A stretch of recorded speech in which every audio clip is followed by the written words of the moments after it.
এবার যে খবরের দিকে নজর রাখব, গৌরীশঙ্কর ঘোষের বিজয় উৎসব মিছিলে জনজোয়ার।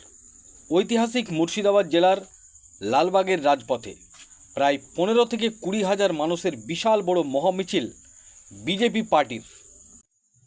মুর্শিদাবাদ জেলায় পূর্ণ ক্যাবিনেটে মন্ত্রী পেয়েছেন মুর্শিদাবাদ বিধানসভা কেন্দ্রের বিধায়ক গৌরীশঙ্কর ঘোষ। সেই খুশিতে আপ্লুত আনন্দিত হয়ে মুর্শিদাবাদ জেলা বিজেপি পার্টির পক্ষ থেকে একটি বিজয় উৎসব মিছিলের আয়োজন করা হয় মুর্শিদাবাদ জেলার লালবাগের রাজপথে। আজকের এই মিছিলে মানুষের উপচে পড়া ভিড় লক্ষ্য করা যায়। আজকের এই মিছিলে জড়ো হয়েছিল প্রায় 10 থেকে 15 হাজার মানুষ।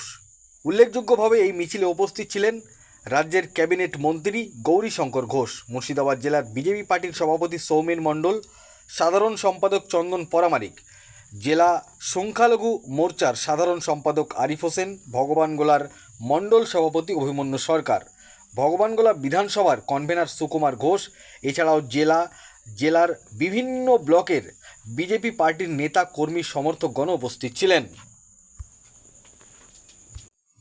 এই সমস্ত বিষয়ে সংবাদ মাধ্যমের সামনে তিনারা কি বলেছেন শোনাবো আপনাদের। এই ভিডিওটি যারা দেখছেন ভিডিওটি শেয়ার করবেন, চ্যানেলটি লাইক করবেন আর সাবস্ক্রাইব করবেন। আই লাভ মাই ইন্ডিয়া, মেরা ভারত মহান। আপনারা দেখছেন আখেরিগঞ্জ নিউজ।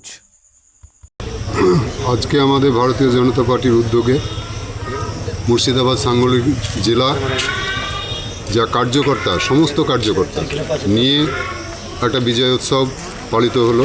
কারণ আমরা এই পশ্চিমবঙ্গে দীর্ঘ প্রতীক্ষার পর এবং যাকে মন্ত্রিত্ব দেওয়া হলো আমাদের গৌরীশঙ্কর ঘোষ মহাশয়, এই গৌরীশঙ্কর ঘোষ মহাশয় ছোটোর থেকে পার্টির সঙ্গে ছিলেন জড়িত এবং অত্যন্ত লড়াকু নেতা, এবং তিনি খুব কষ্টের মধ্যে দিয়ে এই দলটাকে দাঁড় করিয়ে রেখেছেন এই মুর্শিদাবাদে।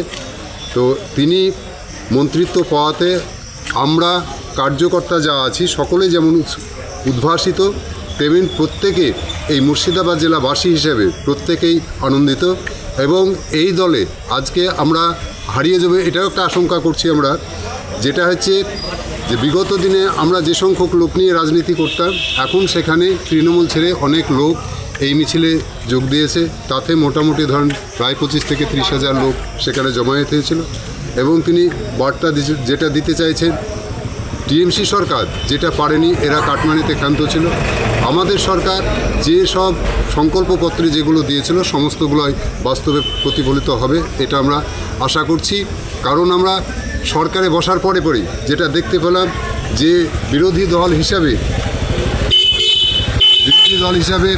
আমাদের সামনে যে বক্তব্য তারা রাখত বা বিভিন্ন মিটিং মিছিলের মধ্যে দিয়ে বলতে চাইতো যে এই টিএমসি সরকার যেভাবে সুশাসন দিচ্ছে বা মানুষের পাশে গিয়ে দাঁড়িয়ে যে উন্নয়ন করছে, এই উন্নয়ন ছাড়া মানুষ বিজেপিকে ভোট দেবে না, টিএমসিকেই ভোট দেবে। কিন্তু আমরা ভোট বাক্সের মধ্যে দিয়ে যেটা দেখতে পেলাম, মানুষ টিএমসির পর এতই ক্ষুব্ধ হয়ে গেছিলো, তারা হয়তো সামনের সারিতে আসতে পারেনি, কিন্তু ভিতরে প্রতিজ্ঞা নিয়েছিল যে এই সরকারকে উপরে ফেলে দিয়ে আমরা একটা সুশাসনের সরকার প্রতিষ্ঠা করব। এবং সেই সরকার আমরা পেয়েছি। তার মধ্যে আমাদের কেন্দ্র এবং রাজ্য দীর্ঘ 49 বছর পর আমরা এইরকম একটা সরকার পেয়েছি। বিগত দিনে আমরা যেটা দেখেছি যে এই সরকার, আমরা লড়াইয়ের মধ্যে দিয়ে 21-এ আসার কথা ছিল, 21-এ মানুষ ভোট দিতে চেয়েছিল, কিন্তু আমরা পশ্চিমবাংলা ব্যাপী হয়তো সেই সংগঠন আমাদের ছিল না। সেই সংগঠনকে সংগঠিত করে আমরা এই 2026 সালে সরকার যেমন প্রতিষ্ঠিত হয়েছে। এবং আমাদের গর্বের বিষয় যে গৌরীদা যে পূর্ণ মন্ত্রিত্ব পেলেন, তার সঙ্গে আমাদের এখানে গার্গী দাস ঘোষ তিনিও প্রতিমন্ত্রী হলেন, অর্থাৎ এই মুর্শিদাবাদে দুখানা মন্ত্রী। আমরা আগামী দিনে চাইব যে এই দুই মন্ত্রীর হাত ধরে মুর্শিদাবাদ তথা গোটা পশ্চিমবাংলার উন্নতি হবে।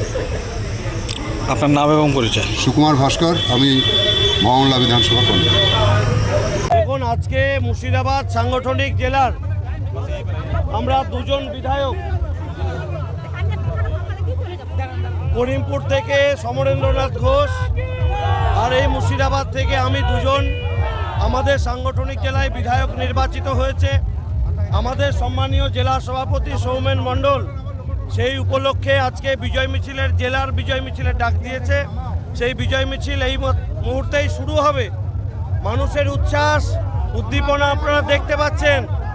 শুধুমাত্র তৃণমূলকে বিসর্জন, দুর্নীতিকে বিসর্জন, সার্বিক বিকাশ, আর সেই সার্বিক বিকাশ বিজেপি দিতে পারে, এই বিশ্বাস নিয়েই মানুষের আজকে উচ্ছ্বাস উদ্দীপনা।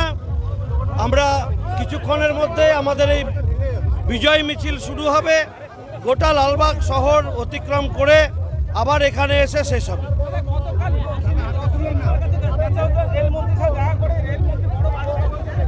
দেখুন, মুর্শিদাবাদ জেলা এবং আমাদের এই সাংগঠনিক জেলার মধ্যে করিমপুর, এই যে মুর্শিদাবাদ জেলা সাংগঠনিক জেলার বিভিন্ন রেল প্রকল্প নিয়ে কথা হয়েছে এবং সেই রেল প্রকল্পের কাজ আগামী যে অর্থবর্ষ আমাদের, সেই অর্থবর্ষ আস্তে আস্তে সমস্ত রেল প্রকল্পের কাজ শুরু হয়ে যাবে। যে প্রকল্পের যেমন সময় লাগবে সেই সময়ের মধ্যে প্রকল্পের কাজ শেষ হবে। করিমপুর কৃষ্ণনগর রেল লাইন জলঙ্গি পর্যন্ত সম্প্রসারণের কথা মাননীয় মুখ্যমন্ত্রী বলেছেন, রেলমন্ত্রীও বলেছেন। আমাদের ডিমান্ড ছিল, সেই ডিমান্ড আগে পূরণ হতে চলেছে। এই যে আমাদের নসিপুর রেল ব্রিজের উপর দিয়ে অসংখ্য নতুন ট্রেন আগামী দিনে চলবে।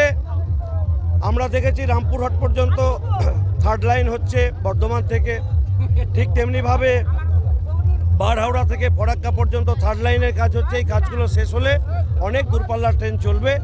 এছাড়াও আমাদের যত ফুটব্রিজ রয়েছে, আন্ডারপাস রয়েছে, আমাদের যতগুলো ওভারব্রিজের কাজ রয়েছে, অনেকগুলো স্যাংশন হয়ে রয়েছে। প্রায় 500রও বেশি রেল প্রকল্পের কাজ মমতা ব্যানার্জি 15 বছরে আটকিয়ে রেখেছিলেন। প্রত্যেকটা প্রকল্পের কাজ সমস্ত জট কাটিয়ে আগামী জুলাই মাস থেকে শুরু হবে এবং প্রত্যেকটা কাজ অতি দ্রুততার সঙ্গে শেষ হবে। সিএএতে আপনারা প্রত্যেকে জানেন, মমতা ব্যানার্জির অনুপ্রেরণায়, তৃণমূলের অনুপ্রেরণায় জেহাদিরা এই জেলার 10টা স্টেশন জ্বালিয়ে দিয়েছিল, 5খানা ট্রেন পুড়িয়ে দিয়েছিল।